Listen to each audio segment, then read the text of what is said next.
ፈላው ኦዲጋርድ ብቸኛ ምርጥ ተጫዋች ሆኖልሽ ስቲል ግን ወደቅሽ ማለት ነው። ቤሊንግሃም በሊጉ አንተ ግን እናቴን ማለት ሁለተኛ ቤሊንግሃምን አንደሬት አላረገውም። አንደሬትድ የሆነ ተጫዋች ማለት ነው።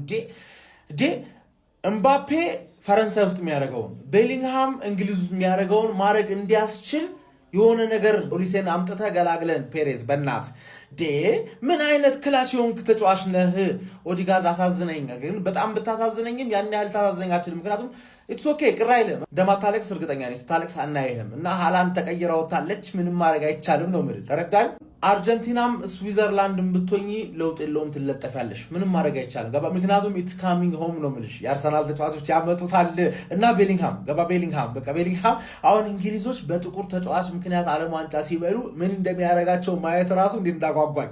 አንደኛ ጥቁር ተጫዋች፣ ሁለተኛ ቶማስ ቱሄል ምን አይነት ፐርፎርማንስ ነው አባቴ። ይሄን 10 ደቂቃ እናጥቃ፣ ይሄን 10 ደቂቃ እንከላከል ምናምን እያለ በቃላ ሪስ ጄምስ መጀመሪያ ሚድፊልድ አስገባው፣ ከዛ ወደ ራይት ባክ ሙቭ አረገው። ኤዜን መጀመሪያ 10 ቁጥር አስገባው፣ ከዛ ወደ ሌፍት ዊንግ ሙቭ አረገው። በቃ ብሪሊየንት ጌም ማኔጅመንት በየደቂቃው በየፌዙ ማን ጂኒየስ የሆንክ ማናጀር አንተ እያለ ይሄ ስኳድ ፈረንሳይን ማቆም አያቅተውም። እመነኝ ነው የምልህ። እኔ መጀመሪያም እንግሊዝ ብያለሁ በምክንያት።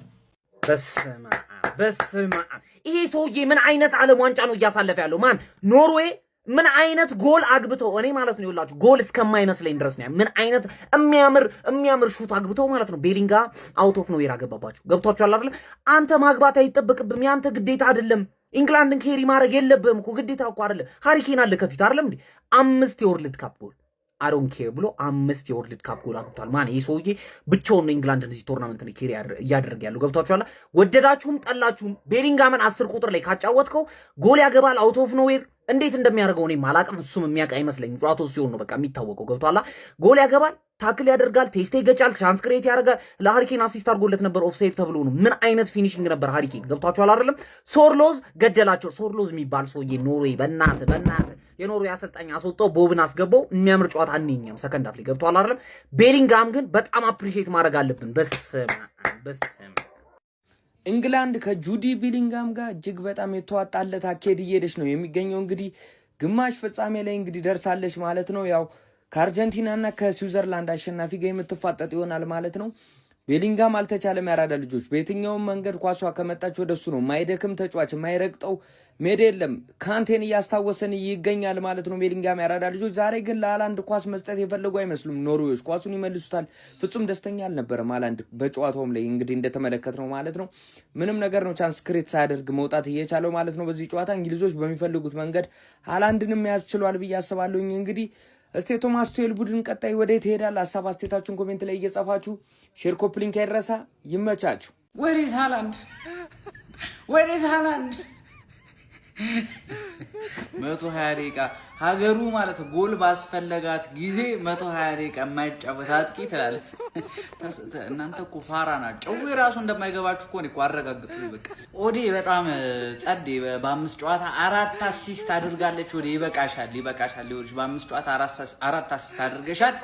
አርሲ ስትመጪ ማለት ነው ካልደገምሽው ሞርጋን ሮጀርስ አለልሽ፣ ኤዚ አለልሽ። የራስሽ ጉዳይ ወስኝበት። ሌላው ማለት ነው ጁድ ቤሊንጋም ጌታዬ ሆይ እንግሊዝን ማለት ነው ተሸክሞ ግማሽ ፍጻሜ አድርሷታል። እንግሊዝ በፈለገችው ሰዓት ሾዋፕ እያደረገ ነው። በቃ ነው ለማድሪድ ሲሆን ለማንኛውም ማለት ነው ግማሽ ፍጻሜ እንግሊዝ ደርሳለች። አሁን ከ1 ሰዓት በኋላ ደግሞ የንጉሱ ሀገር አርጀንቲና ቫሞስ አርጀንቲና።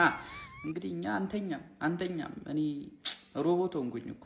የራይስ አለመኖር ዛሬ ገባኝ ነው። ራይስ ባይኖር እንደዚህ ኖርዌይ እንደዚህ አረ ራይስ መመለስ አለበት። በስመ አብ እንዴ እንግሊዝ ኖርዌይን 2-1 በማሸነፍ ወደ ሴሚ ፋይናሉ ኖርዌይን በማሰናበት መግባት ትችላለች። ጋይስ ጁድ ቤሊንግሃም ምን አይነት ቶፕ ፕሌየር ነው። በዚህ ሰዓት እንደሱ ኮምፕሊት ሚድፊልደር አለ ብሎ ለማሰብ የሚቸግር ይመስለኛል። የዚህ ዓለም ዋንጫ ፐርፎርማንሱ ደግሞ ሌላ ታሪክ ነው። ዛሬም ለእንግሊዝ ሁለቱንም ጎሎች ማስቆጠር የቻሉ ተጫዋች እሱ ነበረ። ኖርዌዮች ግን በጣም አሳዛኝ ተሸናባች ነበሩ። የሚገርም ፋይት ነበረ ሲያደርጉ የነበረው። በዚህ ዓለም ዋንጫም ድንቀት ከነበሩ ናሽናል ቲሞች መካከል አንዷ ነበረች ኖርዌይ።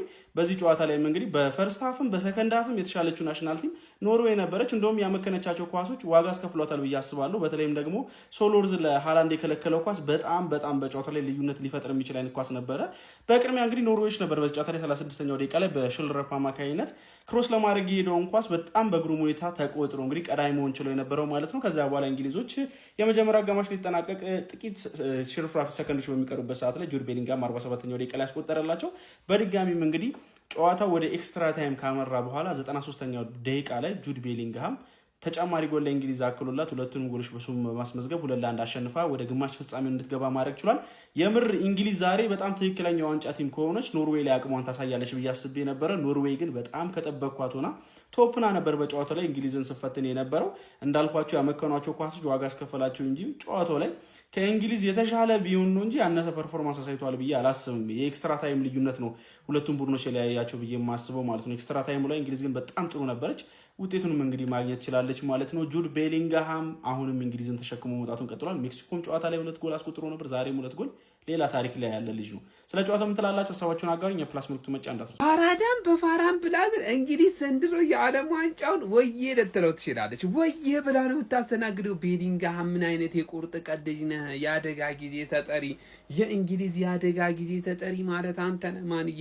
ቡድኑ እንዲህ በተቸገረበት በተጨነቀበት ሰዓት ላይ አውት ኦፍ ኖዌር እየመጣ የሚፈጥራቸው ነገሮች የሚያስቆጥራቸው ጎሎች ማንዬ። አረ ይሄ ልጅ ጭብጨባ ያንሷል። እኔ ማለት ነው ማድሪድን መፍራት ያለብን ገና በቀጣዩ አመት ነው።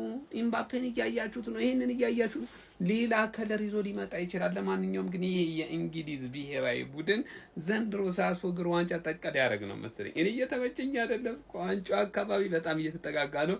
ዛሬ ሌሊት አርጀንቲና ጨዋታ አላት እንግዲህ ማንንም ይምር አይመስልኝም። ግልጹን ለመናገር ምን ትላላችሁ? ያሰባችሁን አካፍሪ። ቤሊንግሃም ግን ይለያል ማንዬ። እንግሊዝ 4 ውስጥ ገብታለች። ጀማው ለዋንጫ ጠብቋት።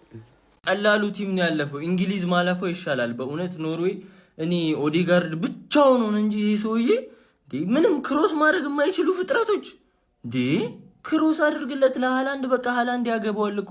እንደዛ ነው የመጣው እስካሁን ራሱ ምንም ምን ይፈጠራ እንግሊዝ ፈጠራ በቃ ምንም እዛው ይቆማሉ። በቃ የሆነ ትፍ ምናምን እንዲህ ተንቸፋጭፈው እስካሁን እዚህ ደረሱ። ሲጀመር ለአርጀንቲና ቀላሉ ቲም ነው የሚደርሳት። አሁን እንግሊዝ ይሻላል ከኖርዌይ፣ እንግሊዝ ይሻላል።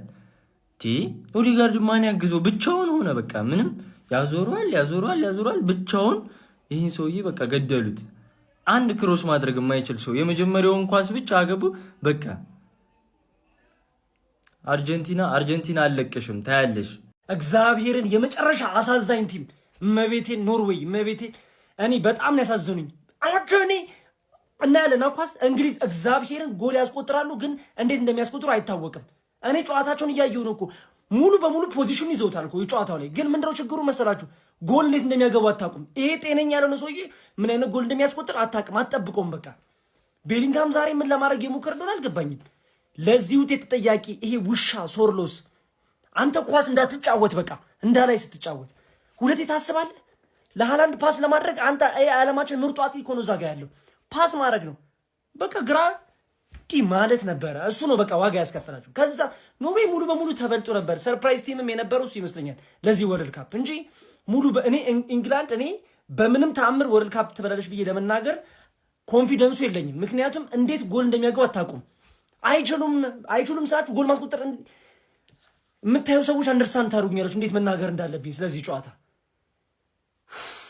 በጣም ነው ያሳዘኑ ኖርዌይ።